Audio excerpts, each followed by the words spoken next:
Welcome, everyone. Thank you for taking the time to be with us today. For those of you who don't know me, my name is Jeff Kubiak. I'm a professor of practice at ASU, where I serve as the director of future security education in ASU's Future Security Initiative. The educational offerings I help guide include the MA in Global Security, the MAGS, which has a non-technical concentration in cybersecurity and a brand new concentration in irregular warfare. We also offer a graduate certificate in global security and competitive statecraft, and then we're building a new portfolio of short courses on similar topics to be offered at ASU's Career and Professional Development educational outlet called Career Catalyst. Today's event is one in a series of events we run each fall and spring semesters to highlight the thought-leading security practitioner faculty that teach in our programs. Today's speaker is Professor Peter Singer. Peter is a strategist and senior fellow at New America and the author of multiple award-winning books and one of the world's leading experts in 21st century security issues. He teaches courses in the MAGS on the future of war and cybersecurity threats and trends. Peter has been described by the Wall Street Journal as the premier futurist in the national security environment and an official mad scientist for the U.S. Army, and he consults for groups that range from the CIA to the Pentagon to Hollywood. He's a best-selling author of multiple books of fiction and nonfiction, and today he's going to explore the key trends and questions emerging that will shape the world tomorrow. His talk is entitled AI and Robots, as Science Fiction Turns Real, What Do We Need to Know? After Peter's presentation, I'll moderate a question and answer session, so feel free to submit a question through the Q&A block on your Zoom screen at any time, and I'll do my best to get it asked afterwards. With that, Peter, the screen is yours. So first off, thank you for that very kind introduction, and also for all of you turning out for this important discussion. I'm going to move to share screen because I know this is one of those situations where it's much better to be able to not just see my face, but try and understand these broader complex topics. So as was said in the introduction, I'm someone who is often asked by organizations to peer into the future, whether it's organizations like the US military, to Fortune 100 firms, to the teaching at Arizona State. And in that, I've worked on topics that range from the emergence of robotics to social media to cybersecurity, many of the topics that we teach on in our courses. But there's one topic that is become of such interest and importance that I was asked to speak to you about it today. And that's the area of artificial intelligence. The challenge, though, in teaching and talking about artificial intelligence is that it is not just incredibly complex in the technology itself, but the very definition of it and what we think we might be talking about it when we use the term AI. Indeed, people have been debating about the meaning of AI going back to 1956 and the very first use of the terms when a group of academics gathered at Dartmouth College to discuss it. And at every single session since, whether it's in academia or in defense policy worlds or in the corporate worlds, when we get to talking about AI, there very quickly gets to being a dispute about what do we mean, what do you mean, what do I mean, et cetera.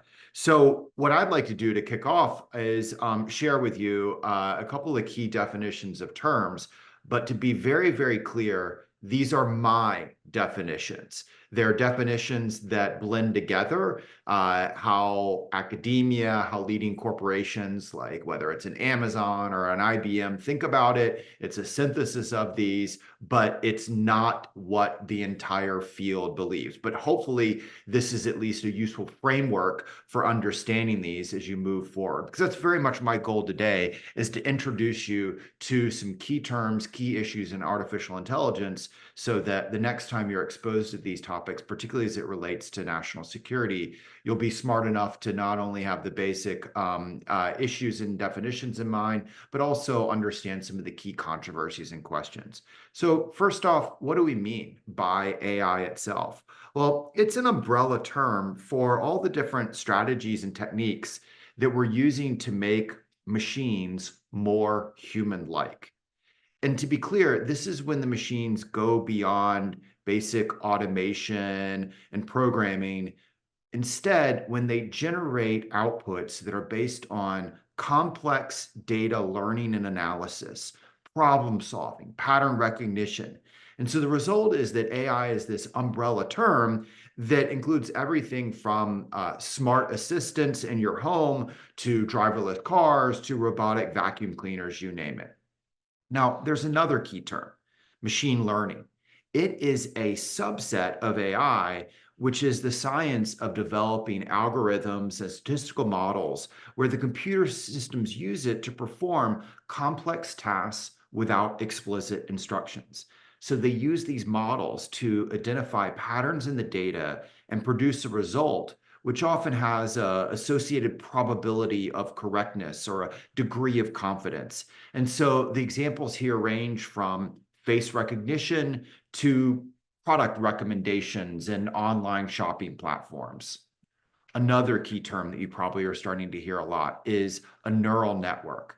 Now, this is a machine learning model that mimics the way the human brain works, its structure, its function, or at least how we thought it worked.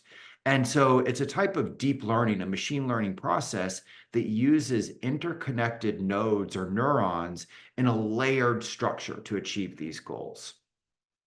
Next, one of the most exciting developments in the last couple of years and why you've seen so much interest and use of AI pop up is generative artificial intelligence. Now, this is a type of AI that uses the above to to create new content. It learns the structure, the patterns of input training data, and then generates out new data with similar characteristics. So for example, ChatGPT started out by looking at millions and millions and millions of lines of text to now be able to suggest answers to questions.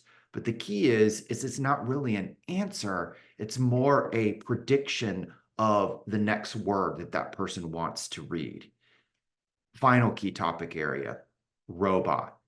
It's the physical manifestation of all of this. It uses the processing of data, but it also has two other elements, a sensor gathering information about the world beyond, and an effector. It creates physical change in the world. Now, that physical change in the world might be the robot, the driverless cars in a different location, or it might be that it sucked up some dirt or that it launched a missile. Now, in this, there's certain areas of AI that do not yet exist. And I won't be talking much about today, despite the fact that there is a lot of interest and discussion within them in policy circles. So what doesn't yet exist with AI? One is the idea of artificial general intelligence. It's a hypothetical form of an intelligent agent that can perform many different tasks that humans or animals can do. So it's, as example, an AI that could drive your car, do your taxes, and recommend movies to you. Doesn't yet exist. Now, depending on the definition and the hopes and beliefs, some people say that we'll have this quite soon, within a few thousand days. Others say it'll never ever happen in thousands of years. Now, the next spin out from this is the notion of super AI. It's an AI that possesses the abilities to match not just a single human, but all of humanity. And again, there's a back and forth on will this ever be possible or it's just down the road. For example, Sam Altman from OpenAI recently claimed that it's just 8 years out. Again, that's a claim. Doesn't mean it could happen. It could be 800, it could be 8 millennium out. And then we have the final element that is fictional, but absorbs a lot of interest, which is self-aware AI. So it's an AI that's not just super intelligent, but it has some kind of motive, emotions, needs, which usually turns out to be kill all humans. And I'm mocking that, and yet we have seen literally billions of dollars in academic research funded by many of these tech companies and tycoons, as well as a lot of the discussion in the defense space cling to this notion of AI existential threat. Now, these are my definitions. You can take them or leave them. But this will be my face during the Q&A if that's really what you want to argue and debate about. Because I don't think this is the interesting part of the story when it comes to AI, in particular, what it means for us in our world. So what is interesting? Well, the first is however you choose to define it, it's very clear and it's very exciting that we are living through a moment that human beings have said might one day happen, a moment when our tools work alongside us to maybe even they replace us. We've been talking about this moment for literally thousands of years of human history, and it's coming true right now. Now, the ancient Greeks didn't call it a artificial intelligence; they called it a talos. In old Judaic texts, they didn't call it machine learning; they called it a golem. In science fiction, they didn't call it a robot; they originally called it a robota, which was the origin of the term. The point is that moment is happening right now. And all of you watching this are making decisions that will either use this technology or even shape the future of this technology. Second, but we're only at the start of this historic moment. There's no other area of technology, of business, of science where we are seeing as much excitement by however you want to measure it, whether it's by investment dollars or the activities of organizations. Every single leading government in the world, the United States, China, to every single government organization, whether it's in the Defense Department or working in transportation or healthcare, is in this space. It's the same thing about the corporate world. It's part of the hopes and dreams of all the leading technology companies in the world, whether it's, I've referenced OpenAI to Google, Meta, Baidu. It's also part of the future story of companies that we don't think of as technology firms, but they are. For example, McDonald's, the fast food company, bought up an AI startup because it sees AI as part of the future of delivering hamburgers. Now, that story is also illustrative of something else, the hopes and dreams of all those other small new companies that want to become the next McDonald's, the next Google, or in the defense space, the next Lockheed Martin. Indeed, as the founder of Wired Magazine put it, quote, "I think the formula for the next 10,000 startups is to take something that already exists and add AI to it. Take something that already exists and add AI to it." That pretty much describes what's going on in the world of defense today. Take something that already exists and add AI to it, whether we are talking about battlefield operations, to maintenance, to military and medicine, to program management, to intelligence analysis collection, to even command and control. Take something that already exists and add AI to it. But what comes next overall? Well, there's lots of different ways to answer it, but perhaps the most illustrative is what AI tells us will come next. As you see here, I asked ChatGPT for the answer of what comes next, and it laid it out into 12 different areas that range from research to workforce transformation, you name it. And I think it's a pretty interesting answer, maybe even a correct answer in some ways. But we need to remember, as I said before, it's just regurgitating and synthesizing what has already been written out there, and in part what it wants me, what it believes will satisfy me.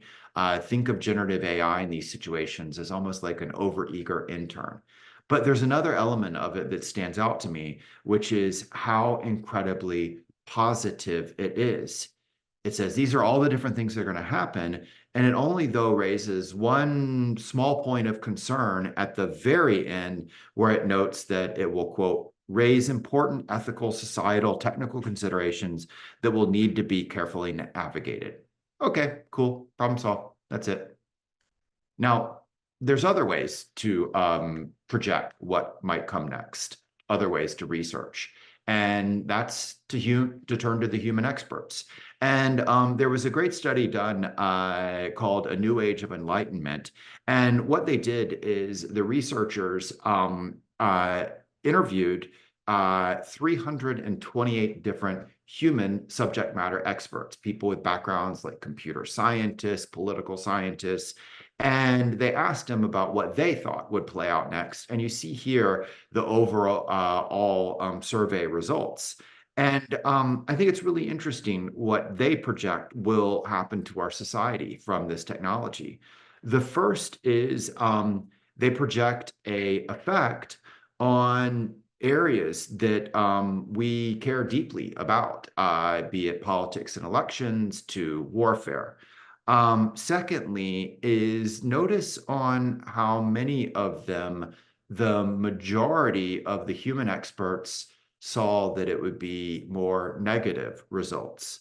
But overall, though, notice how few human experts thought that AI would have no effect at all.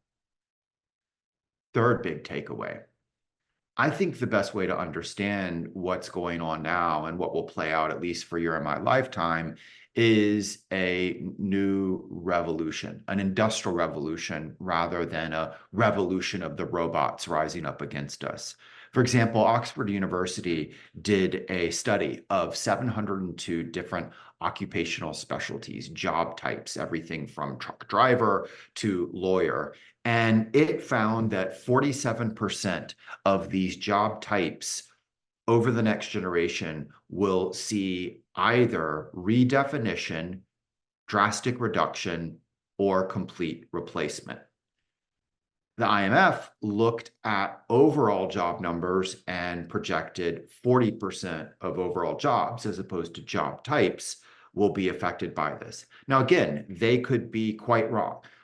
These could be underestimates, and that would be even more world-changing. But even if they're underestimates, if they're off and it's not 47%, but it's 10%, that's still a really big deal when you think about it. Fourth, but we need to understand, though, that industrial revolutions are about more than just jobs, more than just the economy. As the director of MIT's Media Lab put it, quote, every area of life will be affected, every single one. Just like in the last industrial revolution, we will see positives and negatives of historic, even landscape changing scale. Think about how the last industrial revolution changed everything from work to politics to the planet itself, climate change. On that politics side, it wasn't just which national powers rose, which lost power, same thing within countries. It was also, it led to new ideas, new ideologies. If there had been no industrial revolution, we likely would have had no concepts of the way we see them now of workers' rights, children's rights, women's rights. All those come out of the Industrial Revolution. Oh, by the way, the Industrial Revolution also spawned ideologies like communism and fascism that we would then spend not decades, but centuries working our way through. And of course, the Industrial Revolution transformed warfare itself. Everything from the weapons that we used to how they were produced and by whom, to the overall strategies and doctrines of how you would fight, how you would win. Fifth big takeaway. This all means that every single organization, be it a military, be it a business, be it a university, now has to ask itself two types of questions because of this technology. One, what is possible for us that was not possible before? Second, though, is often a thornier question. It's the question of what is proper? What are the issues of right and wrong that we were not wrestling with before? And it might be an organizational approach, right and wrong. What's the right way or the wrong way to recruit someone given this change in technology, or to train someone, or the right and wrong military doctrine, the right and wrong business strategy, or it might be a legal, ethical right and wrong that we weren't wrestling with before, that was even science fiction just a few years ago. Next issue.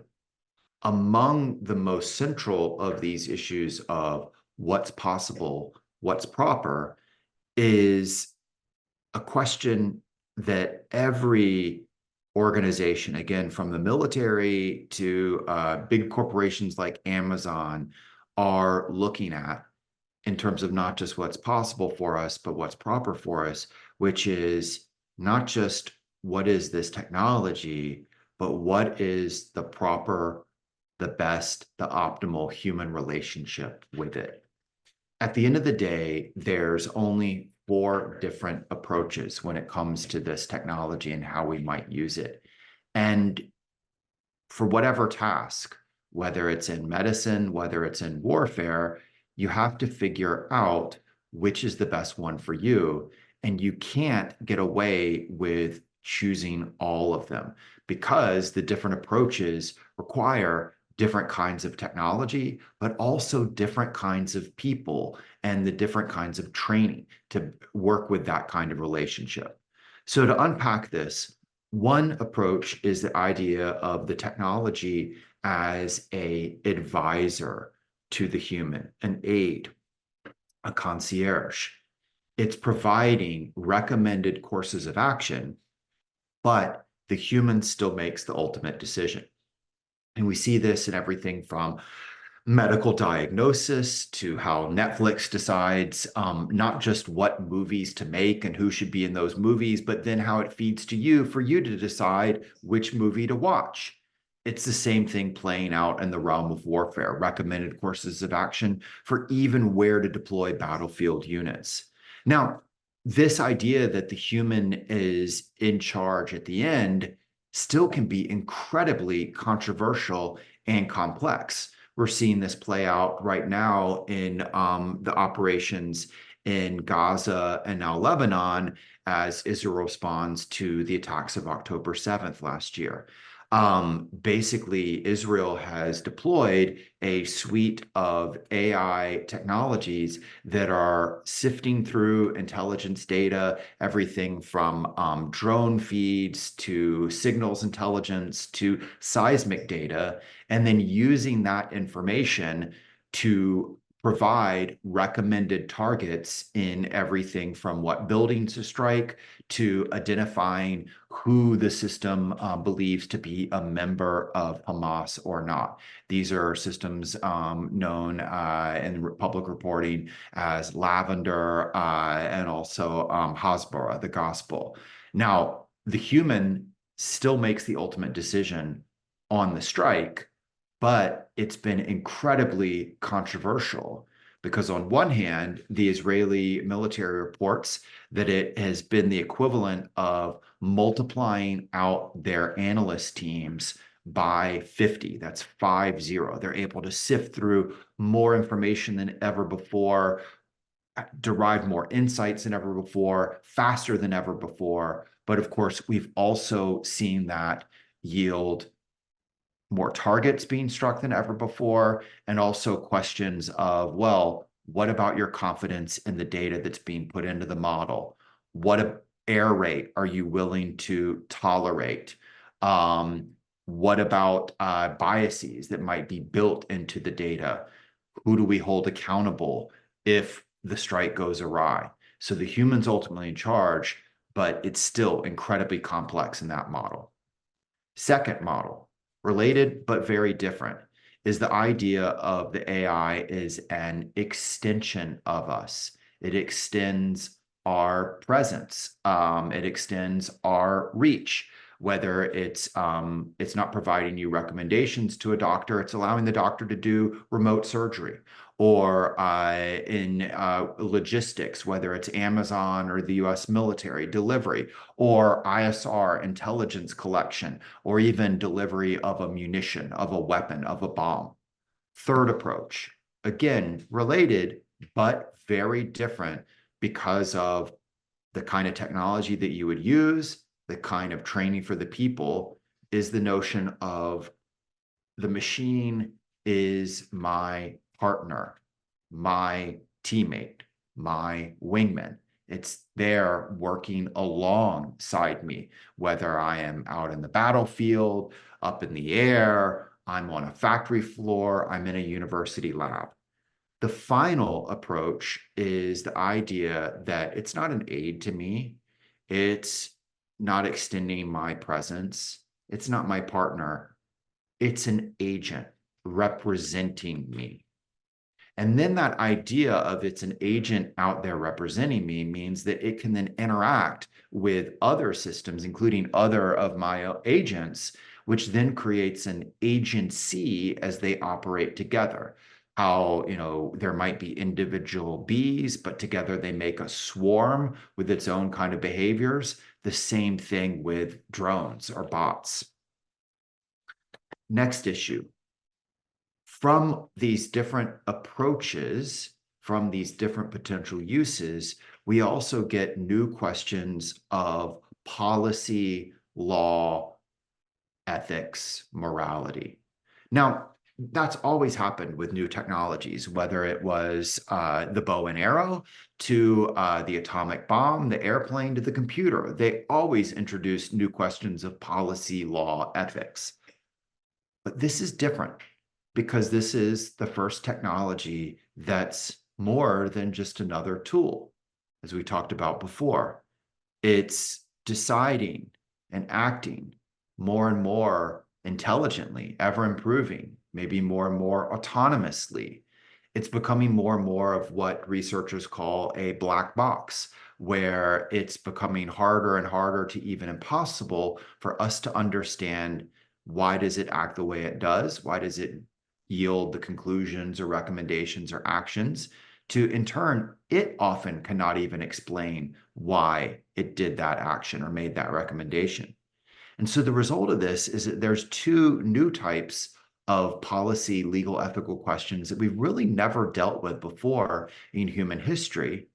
And what's so important and so fascinating is that these questions are playing out everywhere from the battlefield to our highways to inside our homes.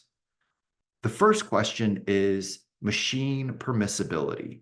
What should our ever more capable, ever more intelligent, maybe ever more autonomous systems be allowed to do or not?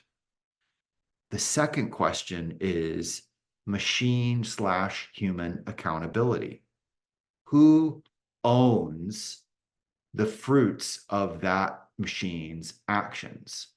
What it gathers, what might be profited from. To the flip side, who owns responsibility when things go awry? And again, we're seeing this what if a robotic system kills the wrong person? That's been in a lot of the discourse related to lethal autonomous weapon systems, drones, and war. Well, guess what? It's actually happened multiple times already on our highways, including in Arizona.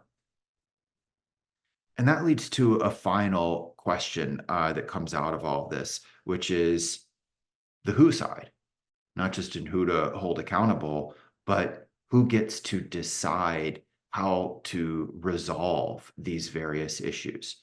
Now, back in the day, the big questions, especially of technologies related to weaponry and warfare, that was for government to decide.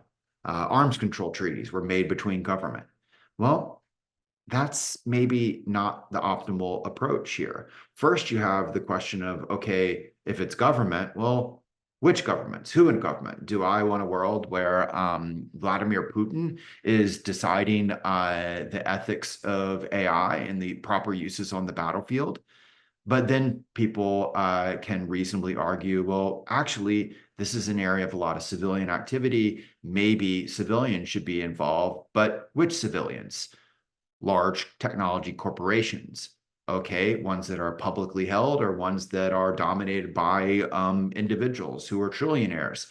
The point is, this is a space where not just the debates are going to be difficult, but even deciding who gets to be a participant in the debate and the resolution is difficult. So what can we do about this? Well, one thing we definitely should not do is just give up and say, you know what, it's not important or there is no hope.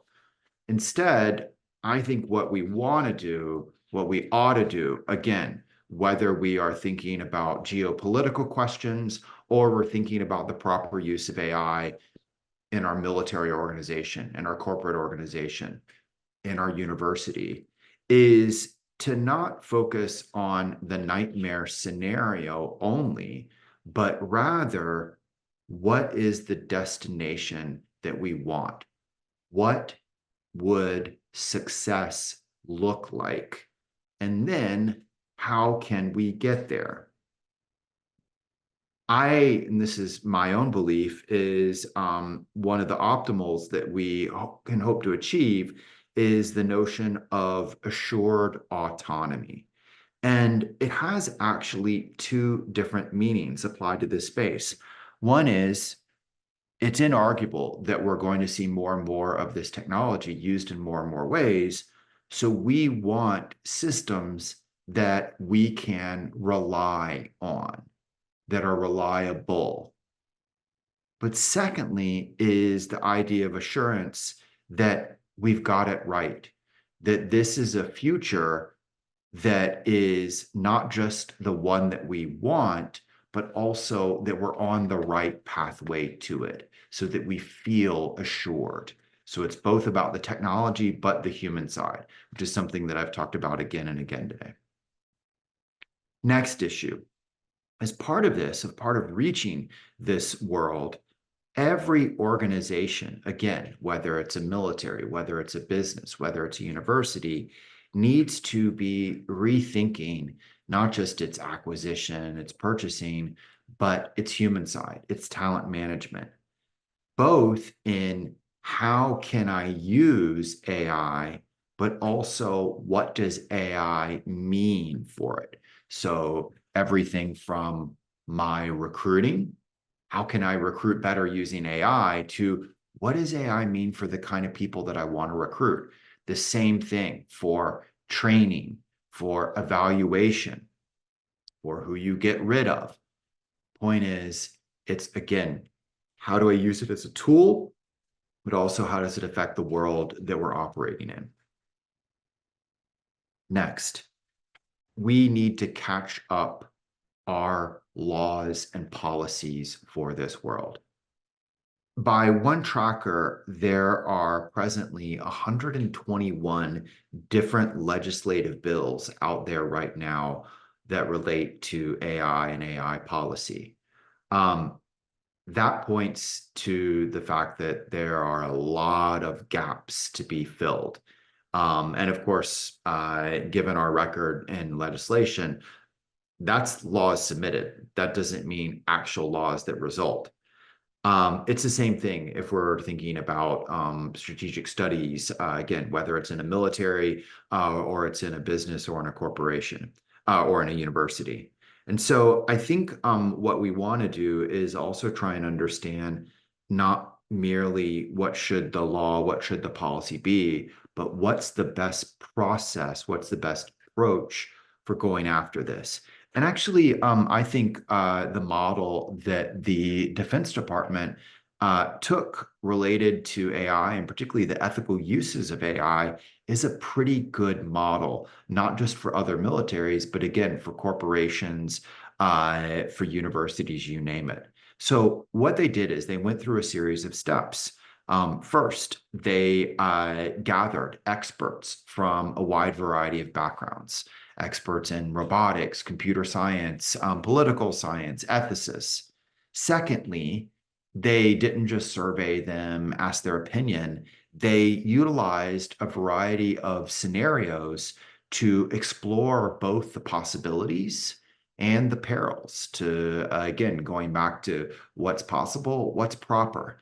Now, the idea wasn't that they were going to get exact predictions of the future, but rather that by doing so, they could then achieve not only reasonable expectations, but most importantly, the third part, which was it allowed them to identify what were the core issues, what were the core principles that we would want to follow in the future.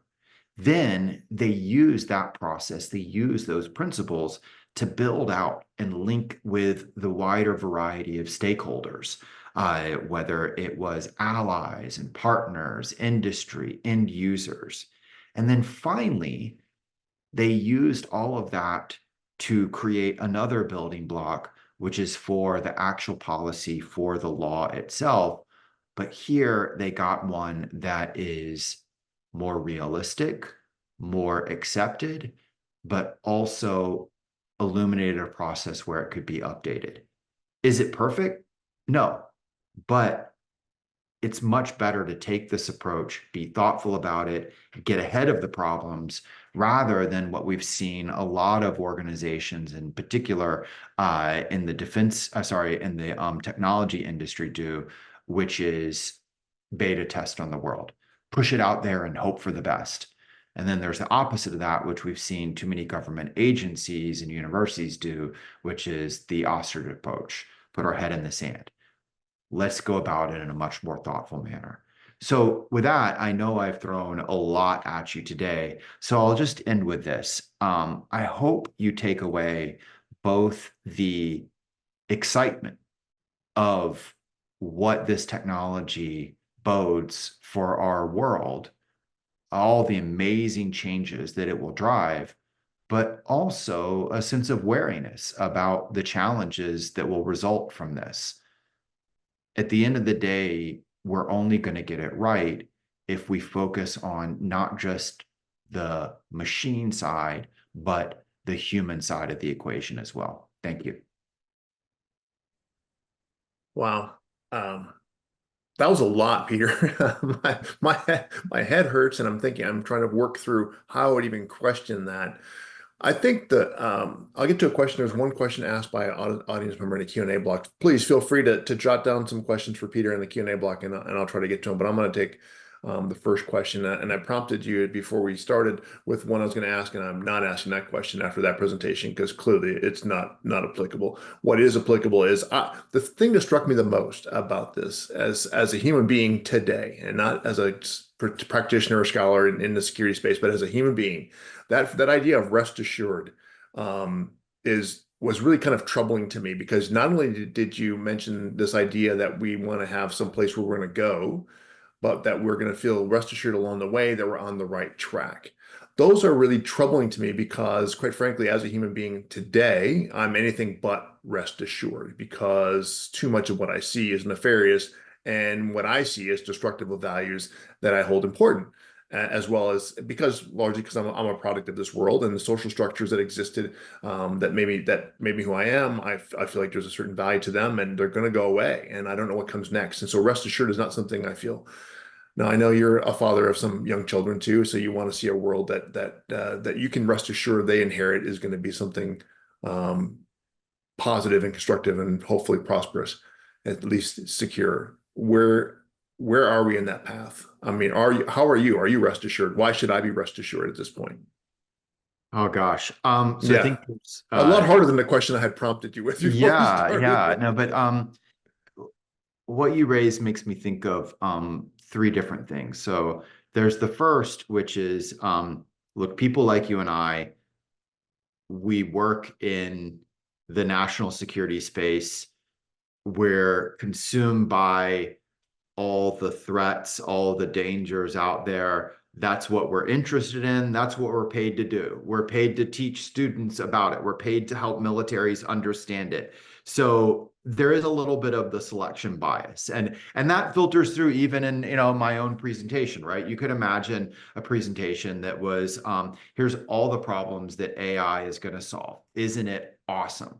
And it is, and again, we could talk about its application into everything from use in your home to applying to big global challenges like climate change. So, one, and maybe I think there's sort of a selection bias of we're national security folks, but another, which is that I often sort of tilt against, because I see much of the discussion coming out of the Silicon Valley community is that techno optimism. Oh, it's going to solve all our problems, whatever the problem is, global poverty to unhappiness. AI will solve it. And it's often my specific AI that I'm selling to you. So there's selection bias going on. That's the first. The second is I think it's very clear we're living in a time of transition. As I noted, there's that I think it's the parallel of an industrial revolution. Other people will talk about generational transitions or they'll talk about political transitions. Whatever it is, it's clearly the world's changing all around us. And that leaves your feet unsteady underneath you. Sometimes the changes are like the tectonic plates moving, they're gradual, and then other times they hit you like an earthquake. And so I think, we all feel that change going on around us, and it leaves us feeling uncertain. Mhm. The third and final issue is the problem of trust in our society and our politics today. And this is something that we wrestle with a great deal in some of the ASU courses on issues like cybersecurity, information warfare. These are part and parcel of the threats to different institutions and trust. We're in a world where we see hacking to information warfare, misdisinformation on whatever the topic that you care about, whether it's elections to how to deal with a pandemic. And at the end of the day, there's two meanings of trust. Um, One is the idea of how I feel, how I trust. I trust you. And for a variety of reasons, and we could, spend hours talking about it. Um, Key institutions in our society, our population has lost greater degrees of trust in them, whether it's the military, whether it's Congress, whether it's the Supreme Court, whether it's the media, whether it's universities. And we could go into, why we think that happened. Is it right that it happened? But I think it's inarguable that it's played out. And so Mhm. we have less and less of these institutions that a large part of our community feels trust in, and that gives you that sense of uncertainty. Right. And then you have the second meaning of trust, which is how machines, how AI, how engineering professors think about it, which is not about emotion, it's about predictability. Does my perception of the world match the reality of the world? Right. So think of it this way. Imagine there was someone who was a inveterate liar. They lied about everything. They lie about how rich they are, to they lie about their golf score. When you go play golf with them, you would not trust them, but you could trust that they're probably going to cheat, right? And it's that predictability. And I think one of the challenges of being in a world of transition, but also some things that's played out in our politics recently, is it's become really unpredictable in terms of a lot of the institutions that we care about are just not, again, whether it's corporations, whether it's different parts of our government, are not, it's not just whether we, like them or dislike them or how we emotionally feel about them. It's that they're acting in ways that are harder to predict. They might yield an outcome that was just not Right. possible a couple years ago. And it's that sort of short-circuiting feel going on around us that I think gives us that sense of unease. Now, again, none of these are permanent, and there's certainly solutions for them. But I think that hits those three issues that you and I talked about: selection bias, world of Yeah. transition, and trust is really what leaves us feeling so unsteady right now.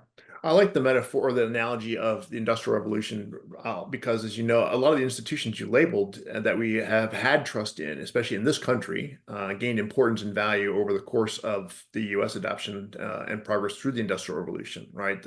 I mean, even the state itself is much larger and more powerful than it ever was, largely because of the Industrial Revolution. If those change and shatter in some ways because of the lack of trust or disaggregation of society in some fashions, new institutional structures will arise.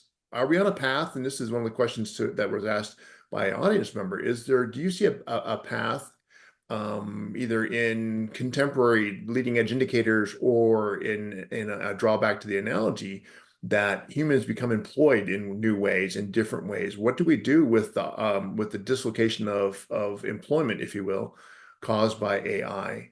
And what kind of things do you see there? I'm going to ask you to be more put your predictor hat on, or because your future you see leading edges before most people do, and that's the curiosity to me is what leading edge do you see and do you draw it from an analogy or from current events?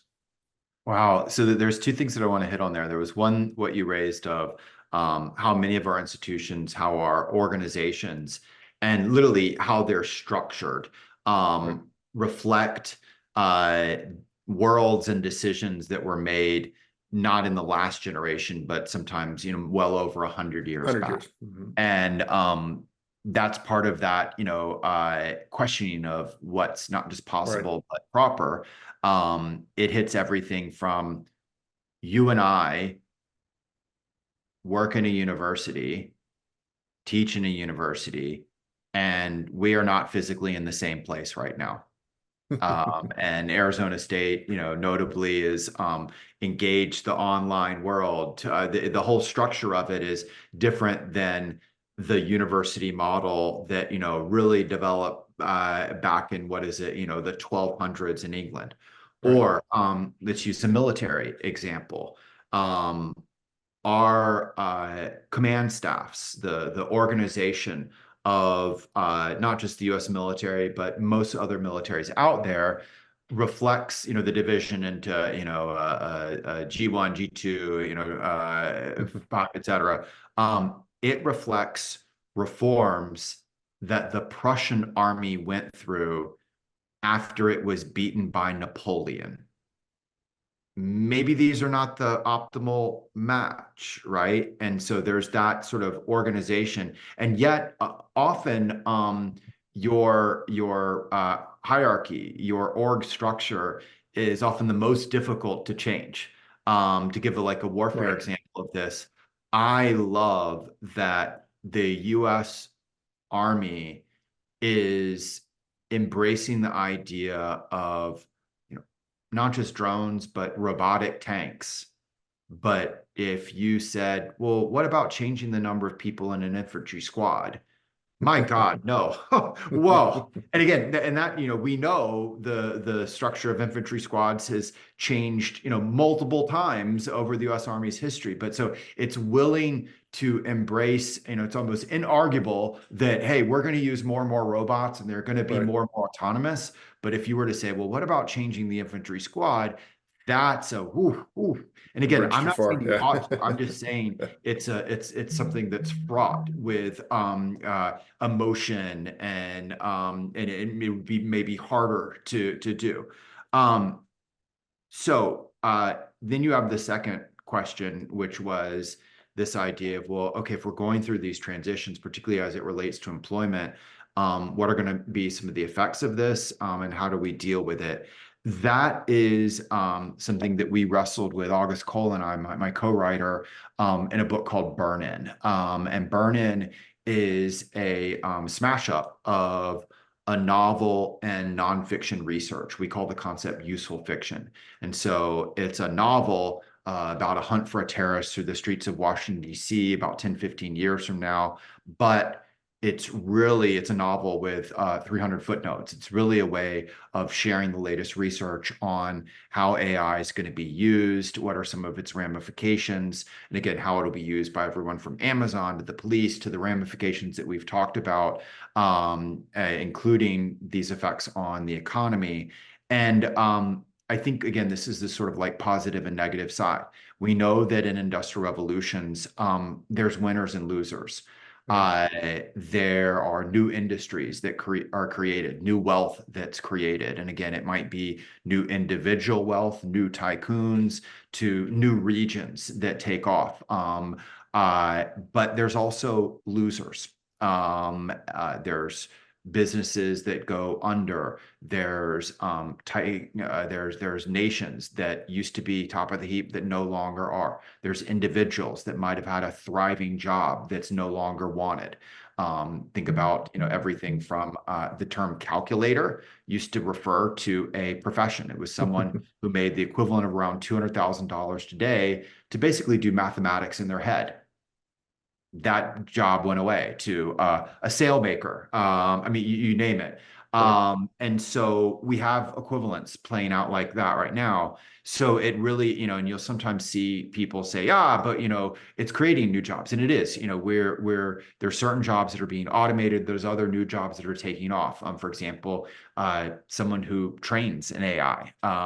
It's a profession that didn't exist before. It's now in demand. The problem is it's very difficult to have a one-for-one transition. It's very difficult to say, oh, you were a factory worker who lost your job. Well, why don't you go train AI? That's just, let's be realistic about it.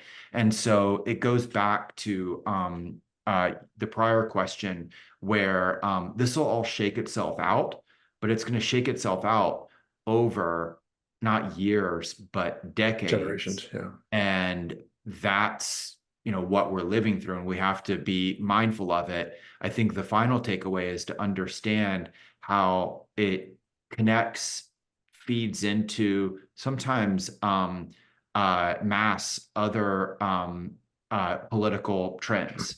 So, as an example, there's a lot going on related to what's sometimes kindly called populism. I think there's sometimes other political ideologies to describe it, but it's basically one of the underlying drivers when studies have been done is actually not, for example, levels of immigration in a particular county. It's how much automation has already happened in that county. It's the Mm. idea of, we blame outsourcing. They moved the factory, we lost jobs, but actually, if you look at it consistently, it's actually automation that went on.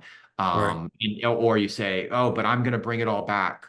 Sorry, that's the assembly Yeah. line factory doesn't work that way anymore. And so even when, a new factory starts up in that same congressional It's all district, automated. Yeah. yeah, it used to employ 1,300, now it employs 300. Right. That's a win, but it doesn't help that 1,000 people that are caught in the middle.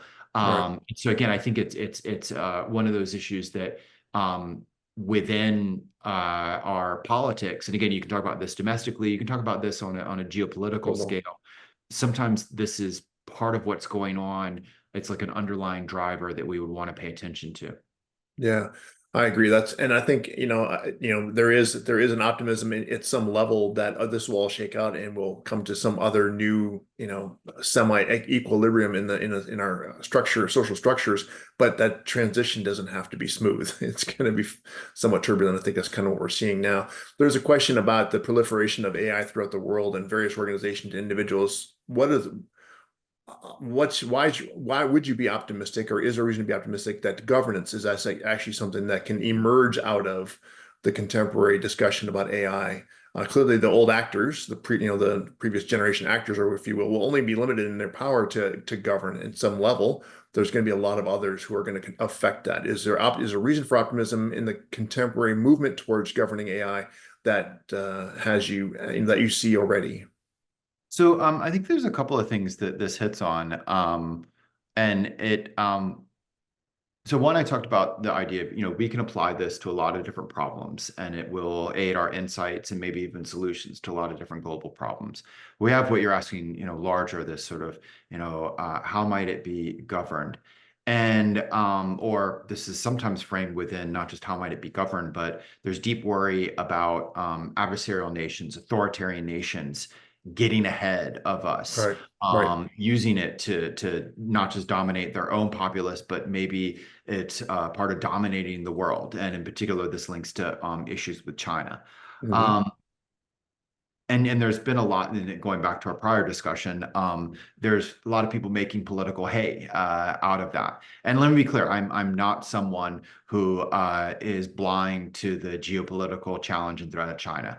Right. Wrote a book on it before most of these people who now claim to, be the sort of the threat mongers before they even were thinking about it. So I've made my bones on that topic. But what I'm going to say here may be a little bit, at least counterintuitive to what you've seen in the news, which is that I believe the US and its allies have certain advantages in any kind of, AI race with China that goes beyond just that we've got Silicon Valley, we've got more corporations.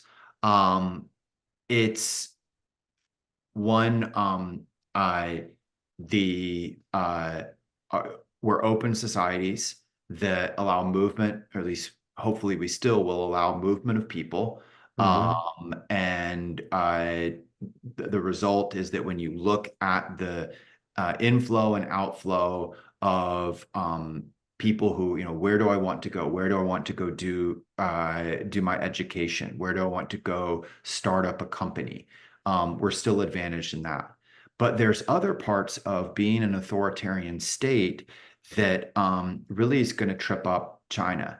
Um, and it's the idea of their censorship model. So we've not seen great generative AI come out of China. It's been mostly out of the US. If it had been really good, they would have trumpeted it. They haven't. And part of the challenges for them is one, there's a language issue. The Gen AI is trained, there's more English as opposed to Mandarin. But the other is um, the technology is trained off of us and our creativity and our exchange. Well, anytime you do something too creative, too open in exchange, you have a model in China that's basically to censor it, to erase it. Hmm. Same phenomena on academic research. Right. There is not as much freedom of experimentation, of exchange, where failure can be a success. That model, when you tie it in with, but the central government has said this is the way it ought to be. And oh, by the way, there are punishments for you if you step outside of line in your Right. research, what you say online, that might be anything from loss of job to your family could be jailed.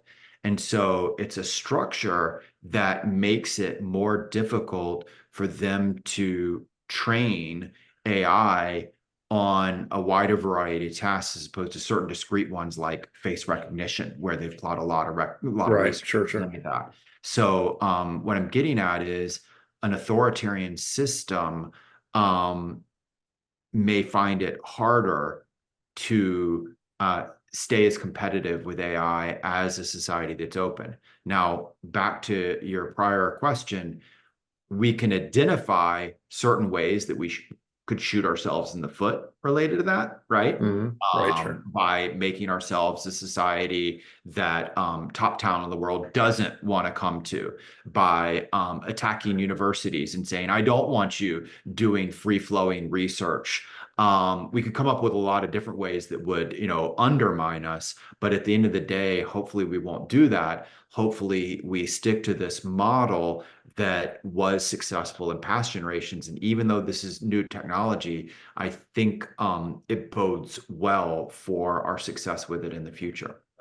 And I score too, and I'll trump at ASU just because of that. And I think you would too. ASU actually has that kind of mindset, right? That there's that free flow is not self-limiting. We actually embrace some of those tools, and there's a lot of that going on with regards to AI, even within the university. So I think there's an openness to this that will not be self-limiting, like others might try to impose on even American institutions.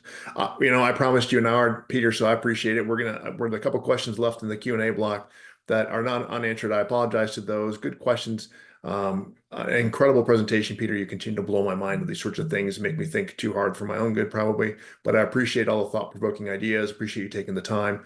I'm sure the audience will thank you as well. But thanks for taking the time, and we'll hope to see you again in the not too distant future. And take a look at Peter's courses. Peter's courses on future of war and cyber security threats and trends are some of our most popular, and there's now you know why.